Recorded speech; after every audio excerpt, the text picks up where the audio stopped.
Thank you विनय जी। अब बारी है आज के प्रमुख वक्ता का परिचय। वैसे तो परिचय उनका दिया जाता है जो अपरिचित होते हैं। आज सुबह ही आपने जो माहौल बनाया वो लाजवाब था। उसके बाद मैं आपका क्या परिचय दूं, फिर भी मैं एक छोटी सी कोशिश कर रही हूँ आपका परिचय देने की।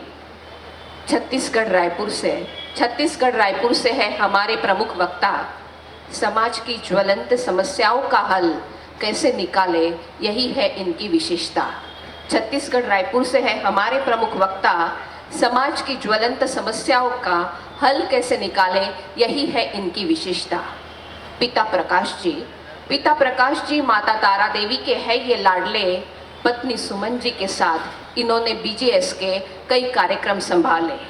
भूमिका और दीपिका दो प्यारी बिटिया, ऐसा है इनका परिवार। माता पिता के आशीर्वाद से, पत्नी के सहयोग से बने ये समाज के किरदार।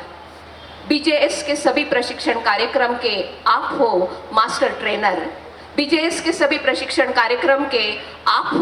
ट्रेनर। राष्ट्रीय कार्यकारिणी सदस्य के साथ साथ आप हो बीजेएस के फैमिली एंड मैरिज काउंसलर। 500 से भी अधिक वर्कशॉप में आपसे युवा वर्ग हुआ है प्रभावित। अष्टपैलू व्यक्तिमत्व आपका, प्रमुख वक्ता के रूप में करते हैं हम आपको सम्मानित।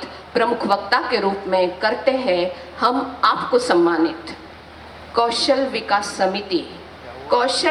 समिति एनआईटी रायपुर के अध्यक्षता का पहना है आपने ताज। आप जैसे व्यक्तिमत्व पर जैन समाज को है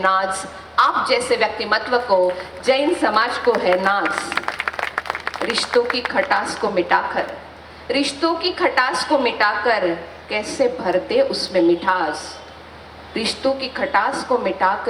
कैसे भरते उसमें मिठास।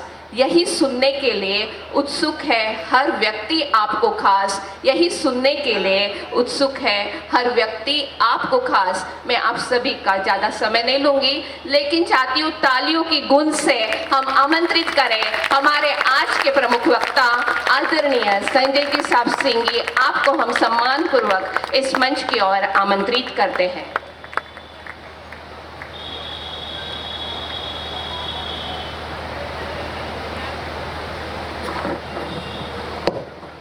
हेलो। तीर्थंकर परमात्मा के चरणों में कोटिशा वंदना। आप सभी को जय जिनेन्द्र।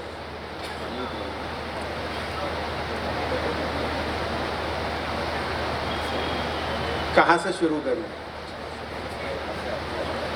सबसे पहले मैं मन से धन्यवाद देना चाहता हूं बीजेएस की जो यहाँ पहचान बन चुके हैं इस क्षेत्र में, मेरे मित्र और मेरी वाइफ जिनको अपना भाई मानती हो, ऐसे विनय भैया पारक सकल जैन समाज का नेतृत्व कर रहे विनोद भैया, हमारे पुराने साथी प्रदीप भैया, यहाँ के विभाग की जिम्मेदारी जिनके कंधों पर है, ऐसे अशोक भैया, श्रीमाल, मेरा छोटा भाई, मेरा एक साथी जामनेर से आ गया भाई सुमित मुनोत, भाई उदय, शलाका जी, आपकी टीम, मैं सबको मनपूर्वक धन्यवाद देना चाहता हूँ। मैं समझ सकता हूँ कि 3 दिन से अगर कार्यक्रम चल रहे हो समाज में, और आज इतना बड़ा जिसका जलसा हम सब ने एंजॉय किया, अपना पार्टिसिपेशन, उसके बाद थकान क्या होती है, और बावजूद इसके विनय भैया आप और आपकी टीम के आग्रह पे इतने लोग इकट्ठे हो जाएं, that too for a negative tagline, प्रभु का जन कल्याणक उत्सव से लवरेज हम लोग, और उसमें एक नेगेटिव टैगलाइन कि रिश्तों में दरार, और पता नहीं उसके साथ साथ और क्या क्या वैवाहिक चुनौतियां, समस्याएं, अगर उसमें इतनी तादाद में हमारे समाज के, अन्य समाज के लोग आ जाते हैं, तो मेरी नज़र में ये सिर्फ और सिर्फ एक कारण है जिसके कारण हम सब यहाँ इकट्ठे हुए हैं, और वो ये है कि हम पर्सनली और हम सोशली और हम फैमिली वाइज अपने आप को और बेहतर और सुखी करना चाहते हैं। सिर्फ यही एक ड्राइविंग फोर्स है जिसके कारण आप लोग यहाँ बैठे हैं और मैं यहाँ खड़ा हुआ। मैं मेरी जिम्मेदारी निभा रहा हूँ, आप अपनी जिम्मेदारी निभा रहे हैं। बट यस, आपने अपनी जिम्मेदारी बखूबी निभाई, इसीलिए मुझे मौका मिला। अगर आप ना होते तो विनय भैया हो सकता है मुझे 2-4 जगह और अच्छी अच्छी जगह जलगांव की घुमा देते और रात को ट्रेन में बैठा देते। बट सीरियसली स्पीकिंग, आज के इस मंगल प्रसंग पे, आज के इस शुभ दिवस पर हमने अगर इस टैगलाइन को यहाँ पर डिस्कस करने का एक माहौल क्रिएट किया है, तो मेरी नज़र में ये भगवान महावीर के प्रति हमारी सच्ची आस्था का द्योतक है। आप कल्पना करिए, एक आत्मा 2622 साल पहले हमको धरोहर के रूप में क्या सौंप कर गई।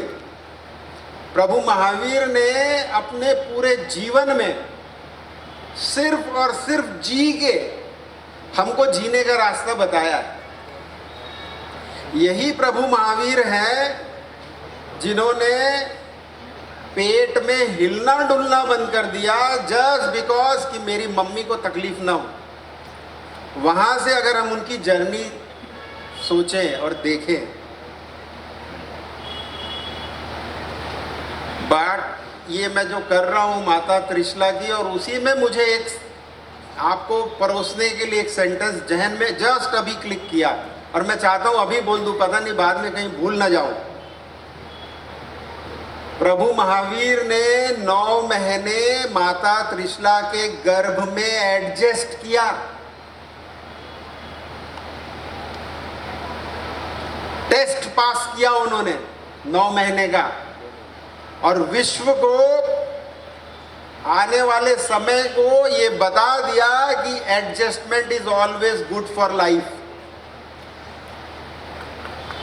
कमाल का एडजस्टमेंट किया प्रभु महावीर ने 9 महीने मां के गर्भ में, और उसका परिणाम ये हुआ कि वो तो तीर्थंकर पद को प्राप्त हुए ही, हमारे सामने एक आइकॉन के रूप में उन्होंने खुद को एस्टेब्लिश कर लिया।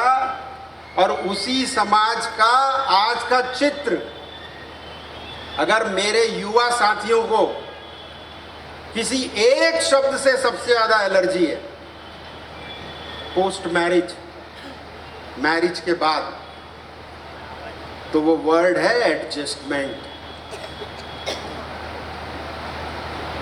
आप थोड़ा सा टटोल कर देखिए अपनी पर्सनल लाइफ को, अपनी फैमिली लाइफ को, और कलेक्टिवली समाज को, भारतीय समाज को। एक समय, एक बात के लिए हम जैन समाज भी भूल जाए, चल क्या रहा है, हो क्या रहा है। अगर प्रॉपर तरीके से डायनामिक्स देखें, हम सिर्फ डायनामिक्स मेरे समाज का, जैन समाज का, हो सकता है या अन्य समाज के लोग भी बैठे हों, बट जस्ट आपसे रिलेट कर सकूं इसलिए बोल रहा हूं। 25 लाख लोग जैन समाज में ऐसे हैं जिनकी मैरिज आने वाले 10 साल में हो जाएगी। 15 से लेकर 25 साल की उम्र के बच्चे, युवा साथी, लड़के और लड़कियां जैन समाज में आज की डेट में कितने हैं? 25 लाख। टोटल समाज मेरा कितना? 52 लाख, 55 लाख, और उसमें 25 लाख लोग ऐसे हैं जिनकी शादी, जो आज 15 साल का है वो 10 साल बाद 25 साल का हो जाएगा।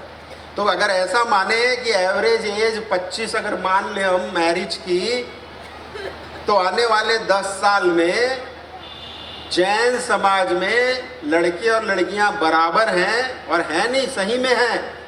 बिल्कुल दिमाग से निकाल देना कि यहाँ पे कोई डिस्पैरिटी है जेंडर को लेकर, बिल्कुल नहीं है। ये अलग बात है कि लोगों को लड़कियां नहीं मिल रही है और कुछ लोग हैं जिनको लड़के नहीं मिल रहे, वो अलग बात है। बट फ्रैंकली स्पीकिंग एक्चुअली हमारे समाज में ये रेशियो ऑलमोस्ट इक्वल है। और अगर ये 25 लाख लोग हैं, इनको एक समय के लिए मैं आपको समझाने के लिए 24 लाख कर दूं, तो संजय सिंह जी बोलना क्या चाह रहा है कि आने वाले 10 साल में जैन समाज में 12 लाख शादियां होंगी। Can you imagine? 12 लाख शादियां। एक शादी का एवरेज खर्चा कितना? अब मैं थोड़ा सा मारवाड़ी पने पे आ रहा हूं। एक शादी का एवरेज खर्चा कितना? बोलो, आप ही लोग बोलो, कितना मानते हो? प्रदीप भैया, शलाका जी, कितना एक शादी का खर्चा कितना? 10 लाख पकड़ो, देखो आ गया। 10 लाख में कुछ नहीं होता, उतना तो लेन देन में चले जाता है। चलो बात को आगे बढ़ाने के लिए एक बार 10 लाख पकड़ ले।